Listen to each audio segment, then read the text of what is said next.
تو یہ تو آپ خانہ جنگی کروانے کی کوشش کر رہے ہیں. لیکن یہ جتنے بھی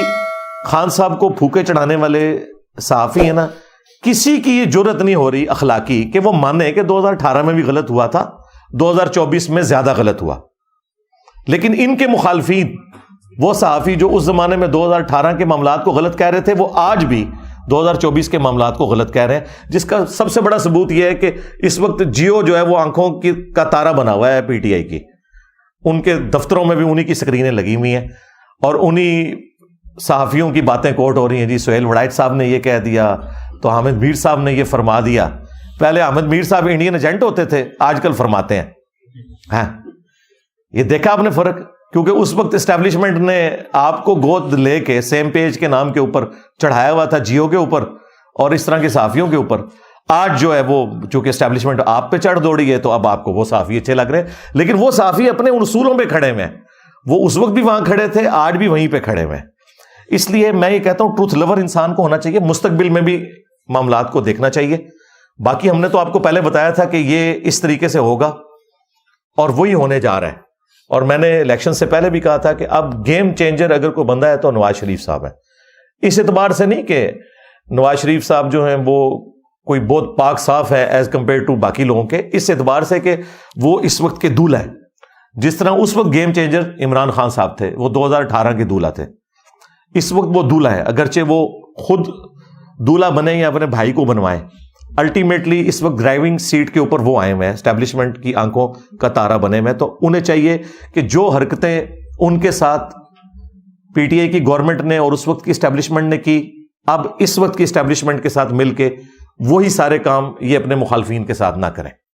اور اس میں ہم انہیں زیادہ بڑا مجرم سمجھیں گے. اس کی وجہ یہ ہے کہ یہ تو دعوے دار ہیں کہ جی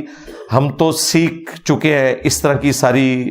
دو نمبریاں, کیونکہ ہم نے بھی آپس میں پیپلز پارٹی اور مسلم لیگ نے 90s کی سیاست میں ایک دوسرے کے ساتھ جو زیادتی والا معاملہ کیا, اب ہم میچور ہو چکے ہیں, تو میچورٹی نظر آنی چاہیے. اب اس ساری صورتحال میں سولوشن جو مجھے نظر آ رہا ہے نا, وہ ایک ہے, وہ یہ ہے کہ خان صاحب کو جیل میں جا کے ملنا چاہیے, نواز شریف صاحب کو بھی, زرداری صاحب کو بھی. عمران خان صاحب کو اعتماد میں لیے بغیر آپ پی ٹی آئی کا جو فیکٹر ہے نا, اسے آپ کنٹرول نہیں کر سکتے. ٹھیک ہے, سڑکوں پہ آنے سے آپ روک دیں گے, لیکن سوشل میڈیا کے اوپر جو طوفان بدتمیزی برپا کیا ہوا ہے پی ٹی آئی کے جو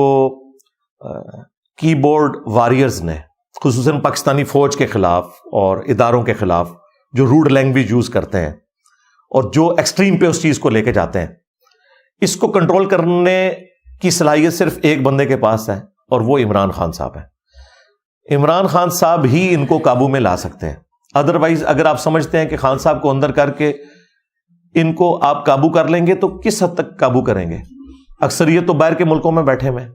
اچھا, ان میں بھی بعض لوگ ایسے ہیں کہ جن کا نہ کوئی خان صاحب سے ہمدردی والا مسئلہ ہے, نہ کوئی فوج کے ساتھ کوئی دشمنی والا ہے, وہ اپنے ڈالرز بھی بنا رہے ہیں, وہ پھر جھوٹی خبریں بھی دیتے ہیں. جس طرح وہ عادل راجہ ہے, اس کی کئی خبریں جھوٹی ثابت ہوئی ہیں. کم از کم میرے بارے میں جو اس نے کہا تھا نا کہ اس کو کوئی عہدہ مل گیا, یہ قبول کرنے والا ہے, تو وہ کدھر ہے جی عہدہ؟ میں نے کیوں نہیں قبول کیا؟ اور یہ وہ لوگ ہمیں بتا رہے ہیں, یہ عادل راجہ وہ ہے جسے اس وقت کی اسٹیبلشمنٹ نے لانچ کیا تھا اس وقت کی پولیٹیکل جماعتوں کے خلاف. پھر جنہوں نے لانچ کیا یہ انہی کے خلاف ہو گیا. تو اس طرح کے جو ویلاگرز ہیں, جو روڈ لینگویج یوز کرتے ہیں, جھوٹی خبریں دیتے ہیں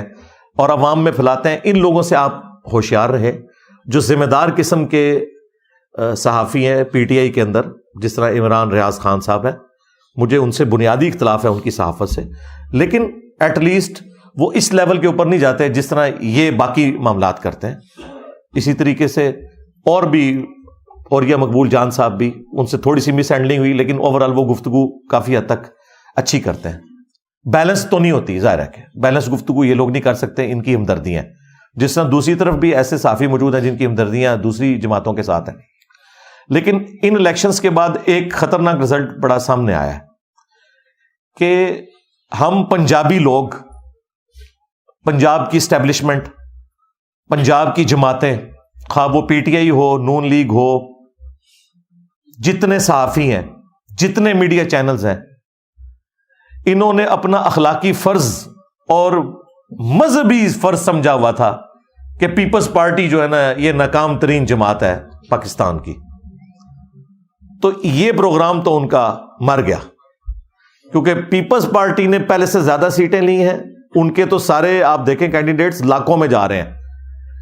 بلکہ وہ حامد سعید کاظمی صاحب نے تو 3.5 لاکھ ووٹ لیا ہے ملتان سے، اور سندھ میں تو بالکل کلین سویپ ہے، اور سندھ میں ہمارے اسٹوڈنٹس بھی موجود ہیں، یہ بالکل سندھ کی حد تک تو ایسا ہی ہے کہ ظاہر ہے کہ بھٹو فیکٹر چلتا ہے وہاں پہ، یہ کوئی دھاندلی نہیں ہوئی ہے، وہاں کے لوگ سپورٹ کرتے ہیں پیپلز پارٹی کو، اگرچہ کمزوریاں ہیں، وڈیرا سسٹم ہے، باقی سارے معاملات ہیں، لیکن جو لوگ یہ کہتے ہیں نا کہ عوام کی رائے کا احترام ہونا چاہیے، نون لیگ والے یا پی ٹی آئی والے، اب انہیں مان لینا چاہیے کہ پیپلز پارٹی کو سندھ میں عوام کی حمایت حاصل ہے، جس طرح کہ پی ٹی آئی کو کے پی میں عوام کی حمایت حاصل ہے۔ جن لوگوں نے خان صاحب کے ساتھ غداری کی، لوٹے بنے، آج دیکھیں وہ نظر بھی کہیں نہیں آ رہے، ٹھیک ہے، ان کی سیاست بھی ختم ہو گئی، اور اب یہ آزاد امیدوار بھی جو ہیں ان کو بھی میں وارن کر رہا ہوں، اگر ان میں سے بھی کسی نے غداری کی کہ جس شخص کے نام کے اوپر انہوں نے ووٹ لیے ہیں اس کے ساتھ غداری کی، تو اگلی دفعہ یہ بھی پھر الیکشن سے باہر ہی ہوں گے، ان کے ساتھ بھی یہی کچھ ہوگا۔ یہ ہمیشہ سے عوام فیصلہ کر دیتی ہے، اور کے پی والے لوگ تو آپ کو پتہ ہے پٹھان ہے، اور پٹھان تو قبر تک دشمنی نبھاتے ہیں، اور انہوں نے نبھا کے بتائی ہے۔ بہرحال میں ان الیکشنز کے بعد کوئی خوش نہیں ہوں، اس کی وجہ یہ ہے کہ مجھے تو حالات بگڑتے ہوئے نظر آ رہے ہیں۔ ہونا تو یہ چاہیے تھا کہ پی ٹی آئی والے ٹائم کے اوپر اپنے الیکشنز کرواتے، بلے کا نشان نہ چھنتا، چلیں ان سے مس ہینڈلنگ ہوئی، قاضی صاحب بھی بالکل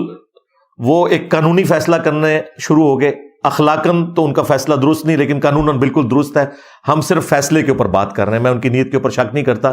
ظاہر ہے کہ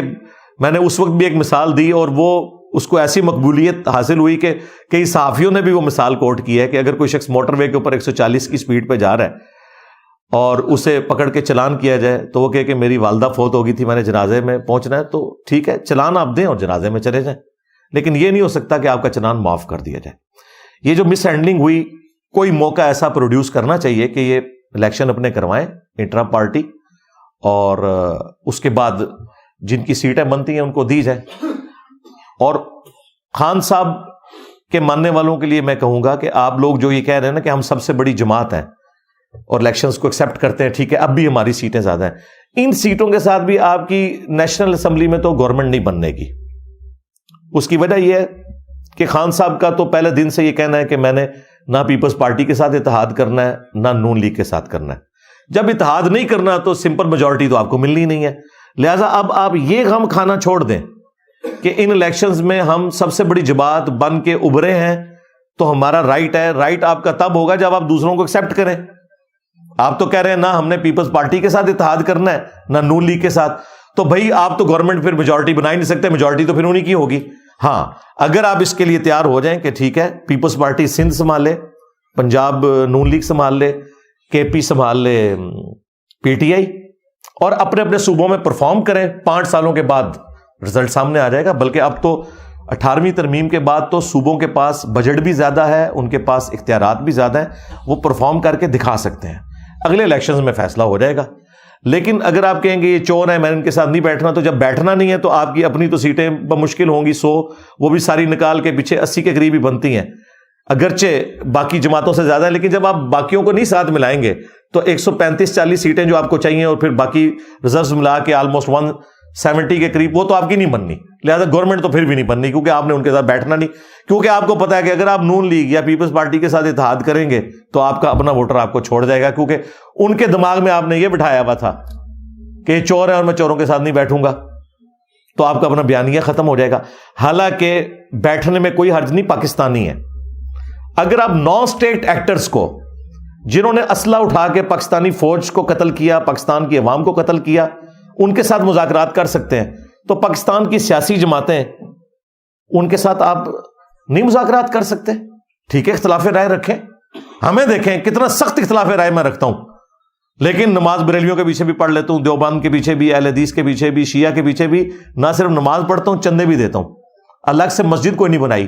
چندہ بک نہیں بنائی، کیوں کہ اس طرح نفرت پھیلتی ہے۔ لوگ کہتے ہیں جی انجینئر صاحب نے بھی جو ہے وہ عوام الناس کو بڑا وائلنٹ کر دیا. میں نے یہ وائلنٹ تو نہیں کیا کہ ان کے پیچھے نماز نہیں پڑھنی ہے، چور ہیں. میں نے کہا ان کے عقیدوں سے اختلاف ہے، یہ ہمارے بھائی ہیں، جس طرح ہم گمراہ تھے یہ بھی بیچارے گمراہ ہیں، انہیں پتہ نہیں ہے، انہیں اس سے نکالنا ہے. نہ کہ یہ کہ ان سے نفرت کرنی ہے، ان کے پیچھے نماز نہیں پڑھنی، مسجد لادہ سے بنا لو. یہ تو ہم نے کبھی نہیں،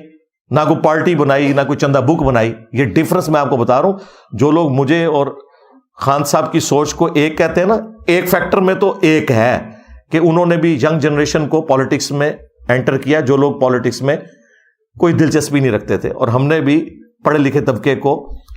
دین کے ساتھ جوڑا اس اعتبار سے کہ وہ بکش مسلمان بنے. لیکن جو اگلے والا فیکٹر ہے نا، کہ دوسروں سے اتنی نفرت کرنا کہ ہم نے ان کے ساتھ